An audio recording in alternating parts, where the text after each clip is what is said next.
नमस्कार विद्यार्थी मित्रांनो, मी रुपाली देवरमणी। आज इयत्ता 8वी भूगोल या विषयाबद्दल आपल्याला माहिती पाहायचं आहे। प्रकरण 6 आहे भूमी उपयोजन। ह्या पाठाबद्दल आपण सविस्तरपणे माहिती पाहूया। पहिल्यांदा आपण भौगोलिक स्पष्टीकरण पाहणार आहोत। भूमी उपयोजन म्हणजे प्रदेशातील भूमीचा केलेला वापर होय। म्हणजे भूमीचे उपयोजन हे भौगोलिक घटक आणि मानव यांच्या आंतरक्रियेतून निर्माण होते। जमिनीच्या वापरात कालांतराने बदल होत असतो। म्हणजे जसजशी मानवाच्या गरजांमध्ये वाढ झाली तसतसा मानवांकडून भूमीचा उपयोग वेगवेगळ्या कारणांसाठी वाढत गेला। म्हणजे खनिजयुक्त जमिनीत खाणकाम केले जाते, सुपीक सपाट जमिनीत शेती केली जाते इत्यादी। अशा प्रकारे भूमी उपयोजनाचे प्रकार आपण पाहणार आहोत। त्यामध्ये ग्रामीण भूमी उपयोजन पाहणार आहोत। ग्रामीण भूमी उपयोजन पाहणार आहोत। बघा, ग्रामीण भागात शेती हा काय आहे? प्रमुख व्यवसाय आहे। शेतीपूरक व्यवसाय ही ग्रामीण भागात आढळतात। म्हणजे त्याचा ग्रामीण वस्तीच्या स्थानांवर परिणाम झालेला आढळतो। म्हणून अशा वस्ती शेती क्षेत्रालगत वन क्षेत्रालगत आढळतात।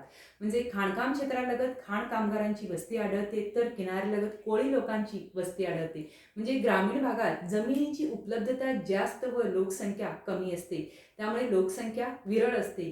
ग्रामीण भागात निवासी क्षेत्र विस्ताराने कमी असते। ग्रामीण भागातील जमिनीच्या उपाययोजनेचे वर्गीकरण खालील प्रकारे करता येते। अशा प्रकारे शेतजमीन बद्दल आपण माहिती पाहणार आहोत।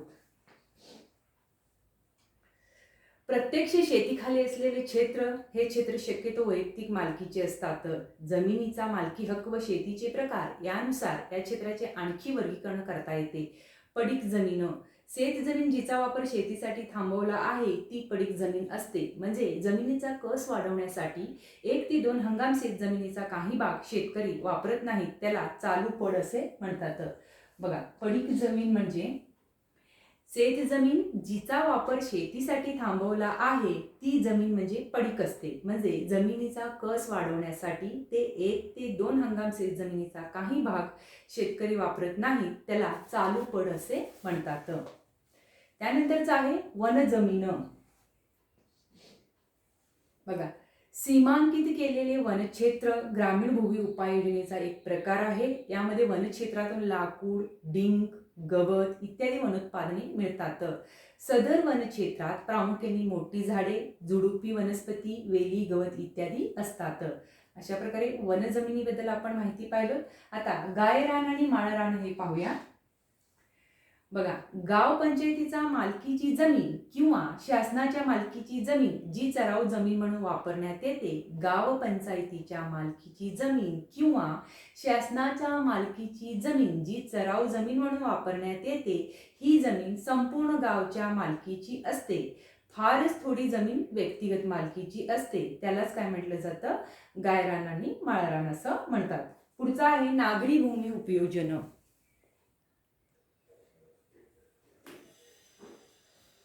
आता आपण पाहूयात नागरी भूमी उपयोजन। बघा, 20व्या शतकात नागरी वस्तींमध्ये वाढ झाली। नागरी भागात विविध कामासाठी भूमीचा वापर केला जातो। पर्यायाने जमिनीचा जास्तीत जास्त वापर करणे गरजेचे असते। नागरी भागात लोकसंख्येच्या मानाने जमीन मर्यादित असते, त्यामुळे लोकसंख्येचे वितरण दाट असते। नागरी वस्त्यात भूमी उपयोजनांचे वर्गीकरण खालील प्रकारे करता येते। त्यानंतरच आहे व्यावसायिक क्षेत्र। शहराचा काही भाग केवळ व्यवसायासाठी वापरला जातो। या भागात दुकाने, बँका, कार्यालय यांचा समावेश प्रामुख्याने होतो। केंद्रीय व्यवहार विभाग ही कल्पना यातूनच निर्माण झाली। उदाहरण म्हणजे मुंबईतील फोर्ट किंवा बीकेसी वांद्रे कुर्ला कॉम्प्लेक्स हे देता येतं। त्यानंतरच आहे निवासी क्षेत्र। बघा, यामध्ये जमिनीचा वापर लोकांच्या राहण्यासाठी केला जातो। या क्षेत्रात घरे, इमारती या बाबींचा समावेश होतो। लोकवस्ती जास्त असल्याने या प्रकारच्या भूमी उपयोजनाचा विस्तार नागरी भागात जास्त असतो। अशा प्रकारे निवासी क्षेत्राबद्दल माहिती पाहिलं। त्यानंतरच आहे वाहतूक सुविधांचे क्षेत्र। वाहतूक सुविधांचे क्षेत्र। बघा, शहरातील नागरिक माल वाहून नेण्यासाठी वाहतूक व्यवस्था महत्त्वाची असते। अशी व्यवस्था करण्यासाठी वाहतुकीचे विविध प्रकार शहरात निर्माण केले जातात। जसे सार्वजनिक बस सेवा म्हणा, लोहमार्ग, मेट्रो, मोनोरेल, प्रवासी मोटारी इत्यादी। त्याशिवाय खाजगी वाहनांची संख्याही जास्त असते। यासाठी शहरात रस्ते, लोहमार्ग, स्टेशन, पेट्रोल पंप, वाहनतळ, दुरुस्ती केंद्र यांची व्यवस्था आवश्यक असते. अशा व्यवस्था वाहतूक क्षेत्रात येतात. म्हणून वाहतूक सुविधांचे क्षेत्र ह्या मुद्द्यांविषयी आपण पाहिलेलो आहोत. आता सार्वजनिक सेवांचे क्षेत्राविषयी आपण माहिती पाहणार आहोत. बघा, लोकसंख्येच्या विविध गरजांसाठी काही व्यवस्था स्थानिक स्वराज्य संस्था, राज्य शासन किंवा केंद्र शासन करते. या सुविधांसाठी वापरले जाणारे क्षेत्र या गटात येते. उदाहरण म्हणजे रुग्णालय म्हणा, टपाल कार्यालय, पोलीस स्टेशन, पोलीस ग्राउंड, शाळा, महाविद्यालय, विद्यापीठ इत्यादी. हे क्षेत्र नागरी भूमी उपयोजनात महत्त्वाचे असते. वाढत्या लोकसंख्येचा ताण या सेवा सुविधांमुळे शमला जातो. अशा प्रकारे नागरी भूमी उपयोजनांमध्ये पुढचा एक महत्त्वाचा मुद्दा आहे मनोरंजनाची ठिकाणे. मनोरंजनाची ठिकाणे बघा, मनोरंजनाची ठिकाणे. त्यानंतर मिश्र भूमी उपयोजन क्षेत्र. मिश्र भूमी उपयोजन क्षेत्र.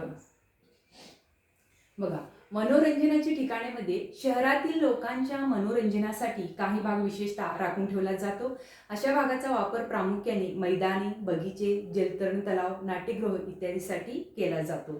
त्यानंतरच आहे मिश्र भूमी उपयोजन क्षेत्र. म्हणजे काही वेळेस वरील प्रकार एकत्रितरित्या काही भागात आढळतात. अशा भूमी उपयोजनासच मिश्र वापर क्षेत्र असे म्हणतात. उदाहरणार्थ निवासी क्षेत्र व मनोरंजन क्षेत्र देता येईल. नकाशावर अशी क्षेत्रे दाखवताना विशेष रंग वापरतात. लाल निवासीसाठी, तर निळा व्यावसायिकांसाठी, पिवळा कृषीसाठी, हिरवा वनक्षेत्रासाठी. अशा प्रकारे मिश्र भूमी उपयोजन क्षेत्राबद्दल आपण माहिती पाहिलेली आहोत. आता आपण संक्रमण प्रदेश व उपनगरे याविषयी माहिती पाहूयात. आता आपण संक्रमण प्रदेश व उपनगरे पाहणार आहोत. बघा, नागरी वसाहतीच्या सीमा क्षेत्राच्या बाहेर ज्या ठिकाणी ग्रामीण वस्ती सुरू होतात त्या दरम्यानचा प्रदेश संक्रमण प्रदेश म्हणून ओळखला जातो. त्यामुळे या प्रदेशातील भूमी उपयोजन संमिश्र स्वरूपाचे असते. तसेच येथील सांस्कृतिक जीवन ही मिश्र स्वरूपाचे असते. या क्षेत्रातील भूमी उपयोजनांमध्ये नागरी क्षेत्र व ग्रामीण क्षेत्र यांच्या भूमी उपयोजनांची सरमिसळ झालेली दिसते. या भागाचे काळानुरूप नागरीकरण होते व त्यातून मुख्य नगराजवळ उपनगरे तयार होतात. उदाहरण म्हणजे वांद्रे, भांडूप इत्यादी मुंबई शहराची उपनगरे आहेत. तर त्यानंतरच आहे नियोजित शहरे. नियोजित शहरे. औद्योगिक क्रांतीनंतर जगभरात मोठ्या प्रमाणात नागरीकरण सुरू झाले. हे नागरीकरण सुनियोजित नसल्याने शहरे अनियंत्रित पद्धतीने वाढत गेली. रोजगाराच्या संधीमुळे शहरांमध्ये मोठ्या प्रमाणावर लोकसंख्येचे स्थलांतर होते. त्यामुळे शहरी भागात जागेची उपलब्धता हा नेहमीच गंभीर प्रश्न असतो. शहरातील भूमी उपयोजनात मोठ्या प्रमाणावर विविधता दिसते. मर्यादित जमीन व भूमी उपयोजनातील विविधता तसेच वाढत जाणारे शहर याबाबत भविष्याच्या दृष्टीने नियोजित शहरे निर्माण करण्याबाबत विचार सुरू झाले. शहराच्या उत्पत्तीपूर्वी शहरातील भूमी उपयोजन कसे राहील याबाबत नियोजित आराखडा तयार करून त्यानुसार शहरांचा विकास साधला जाऊ लागला. म्हणजे सिंगापूर, सेऊल, दक्षिण कोरिया, झुरिच त्याला स्वित्झर्लंड म्हटलं जातं, वॉशिंग्टन DC म्हणजे अमेरिकेची संयुक्त संस्थाने म्हटलं जातं, ब्राझिलिया म्हणजे ब्राझील म्हटलं जातं, चंदीगड व भुवनेश्वर भारत इत्यादी नियोजित शहराची उदाहरणे आहेत. म्हणजे सिंगापूर, सेऊल हे दक्षिण कोरियामध्ये आहे, झुरिच म्हणजे स्वित्झर्लंडमध्ये आहे, वॉशिंग्टन DC हे कुठं आहे तर अमेरिकेची संयुक्त संस्थानामध्ये आहे, ब्राझिलियामध्ये हे ब्राझीलमध्ये आहे, तर चंदीगड व भुवनेश्वर हे कुठं आहे भारतामध्ये आहे इत्यादी नियोजित शहरांची उदाहरणे आहेत.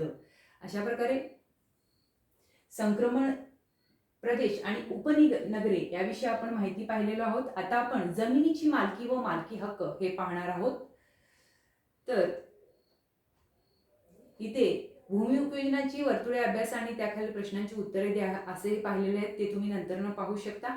मग तुमच्या लक्षात आले असेल की विविध देशांमध्ये भूमी उपयोजनाचे प्रमाण हे कसं वेगवेगळं असतं. जमिनीची उपलब्धता, देशातील लोकसंख्या, तिची गुणवत्ता व आवश्यकता यानुसार भूमी उपयोजनात प्रकारात फरक पडतो. जसे की जपानमध्ये वनच्छादित प्रकारात फरक पडतो. जसे जपानमध्ये वनच्छादित जमिनीची टक्केवारी जास्त असून स्थायी कृषीखालील जमिनीची टक्केवारी फारच अल्प आहे. म्हणजे त्या मानाने भारतातील वनच्छादित जमिनीची टक्केवारी कमी असून स्थायी कृषीखालील जमिनीची टक्केवारी हे काय आहे, जास्त आहे. म्हणजे प्रदेशातील भूमी उपयोजनेनुसार विकासाची पातळी समजावून घेता येते.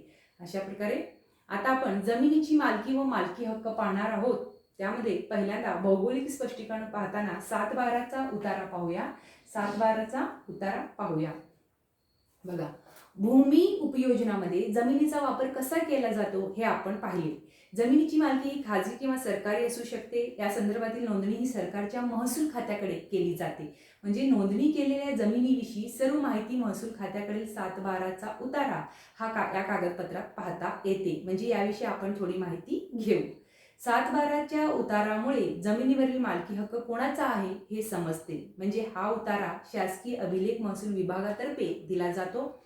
क्रमांक 7 व क्रमांक 12 ही जमिनीच्या मालकी हक्कासंबंधीच्या कायद्यातील विशेष कलमे आहेत. 7/12 उतारा म्हणजे जमिनीचा एक प्रकारचा आरसा होय. कारण हा उतारा वाचून प्रत्यक्ष जमिनीवर न जाता त्या जमिनीचा संपूर्ण अंदाजपत्रक आपल्या घर बसल्या जागी मिळू शकतो. म्हणजे महसूल खात्याचा एका रजिस्टरमध्ये जमीनधारकांच्या मालकी हक्क, कर्जाचा बोजा, शेत जमिनीचे हस्तांतरण म्हणा, त्यातील पिकांखालील क्षेत्र यांचा समावेश असतो. यापैकी गाव नमुना नंबर 7 आणि गाव नमुना नंबर 12 मिळून 7/12 उतारा येतो. म्हणून त्या उतार्याला 7/12 उतारा असे म्हणतात. मग जमीन व महसुलाच्या व्यवस्थापनासाठी अनेक गावच्या तलाट्यांकडे हे गाव नमुने असतात. विद्यार्थ्यांनो, इथं 7/12 उताराचे नमुना प्रत सुद्धा पुस्तकामध्ये दाखवलेले आहेत. हे तुम्ही पाहू शकता. बघा, तर 7/12 उतारा कसा वाचावा याचे सुद्धा त्यांनी टिप्पणी दिलेली आहेत. एक आहे भोगवटदार वर्ग 1 म्हणजे ही जमीन वंश परंपरेने चालत आलेली मालकी हक्काची असते.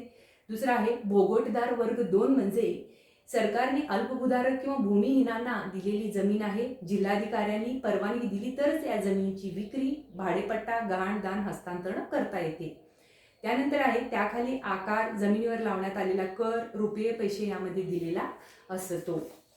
बघा, इतर हक्क मध्ये मालमत्तेची इतर अधिकार धारण करणाऱ्यांच्या नावाची नोंद असते. तसेच सदर जमिनी संदर्भात घेतलेले कर्ज फिटलेले आहे किंवा नाही हे आपल्याला समजते.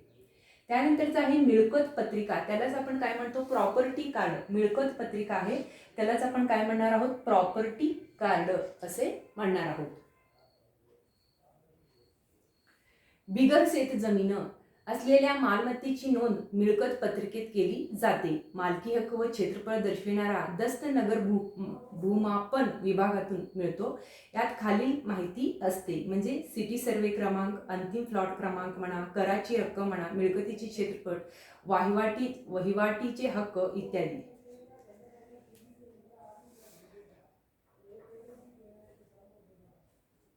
बघा, हे नेहमी लक्षात ठेवामध्ये काही घटक दिलेले आहेत. इथं भूमी उपयोजनामध्ये परिणाम करणारे घटक दिलेले आहेत. त्यात एक आहे ग्रामीण भूमी उपयोजन आहे, दुसरं नागरी भूमी उपयोजन आहे. ग्रामीण भूमी उपयोजनामध्ये परिणाम करणाऱ्या घटकामध्ये हवामान येतं, मृदा येतं, उताराचे स्वरूप येतो, जलसिंचनाचा सुविधा येतं, नागरी साधन संपत्ती येतं, सरकारी धोरण येतं.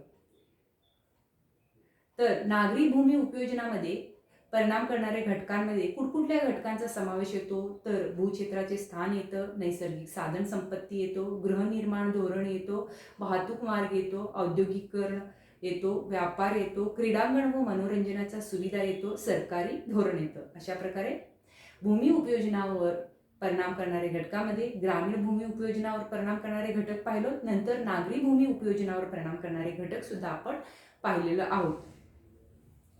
तर इथं नकाशामध्ये लागवडीकालीन क्षेत्र, वनाकालीन क्षेत्र हे तुम्ही आकृतीच्या सहाय्याने पाहू शकता. लागवडीकालीन क्षेत्र आणि वनाचे क्षेत्र हे तुम्ही आकृतीच्या सहाय्याने पाहू शकता. इथं बिगर शेती क्षेत्र किती आहे, चराव किंवा लागवडी योग्य पडीक क्षेत्र किती आहे, किंवा लागवडीखालील क्षेत्र सुद्धा आपण पाहू शकतो. महाराष्ट्र राज्य भूमी उपयोजन 2010-11चं इथं माहिती दिलेलं आहे. आकृतीचे निरीक्षण करून आपण खालील प्रश्नांची उत्तरे सुद्धा देऊ शकतो. म्हणजे शेतीयोग्य जमीन किती टक्के आहे, म्हणजे किती टक्के आहे, 56.8% आहे. नापीक जमीन किती टक्के आहे, म्हणजे त्यालाच आपण काय म्हणतो, बिगर शेती किंवा सराव किंवा लागवडी योग्य पडीक क्षेत्र ते किती आहे, 7.9% आहे. महाराष्ट्रात बिगर शेत जमीन किती टक्के आहे, 10.2% आहे. असं आकृतीचं निरीक्षण करून खाली दिलेल्या प्रश्नांची उत्तरे आपल्याला देता येईल. त्यानंतर इथं काय सांगितलेलं आहे, 1990 ते 91 या काळातील भूमी उपयोजन 10-11 पर्यंत कमी होत असताना दिसते. त्यामागचे कारण कसं असावे, इथं बिगर शेती किती आहे, वनाने व्यापलेलं क्षेत्र किती आहे, माळराणी किती आहे, इतर अधिकृत जमीन किती आहे, पडीक जमीन किती आहे, एकूण कृषी क्षेत्र किती आहे, सगळे म्हणून ह्याचा सुद्धा स्तंभालेखाद्वारे म्हणजे भारतातील सर्वसाधारण भूमी उपयोजन व त्यात झालेला बदल 1990 ते 2011 ह्या कालावधीत ते दाखवून दिलेले आहे. तर इथे आपला प्रकरण संपतो आणि पुढच्या पाठाविषयी आपण पुढच्या तासामध्ये माहिती पाहणार आहोत. अशा प्रकारे आज आपण भूमी उपयोजनाबद्दल माहिती पाहिलो. त्यामध्ये अनेक गोष्टीबद्दल माहिती पाहिलेलंच आहोत. संक्रमण प्रदेश पाहिलो, उपनगरे, नियोजित शहरे म्हणजे काय, जमिनीची मालकी आणि मालकी हक्काविषयी माहिती पाहिलो, प्रत्येकाचे भौगोलिक स्पष्टीकरण पाहत आलो. त्यामध्ये 7/12 उतारा म्हणजे काय त्याची माहिती पाहिलो, किंवा मिळकत पत्रिका त्यालाच आपण काय म्हणतो, प्रॉपर्टी कार्ड म्हणतो, याविषयीही अधिक माहिती पाहिलेलं आहोत. मग ते आकृतीद्वारे, आलेखाद्वारे, स्तंभालेखाद्वारे सुद्धा त्याचं काय वितरण केलेलं कसं असतं हे सुद्धा आपण पाहिलेलं आहोत. अशाच प्रकारे आपली जर्नी चालत राहत आहे. तर पुढचा पाठ पुढच्या तासाला घेऊयात. नमस्कार.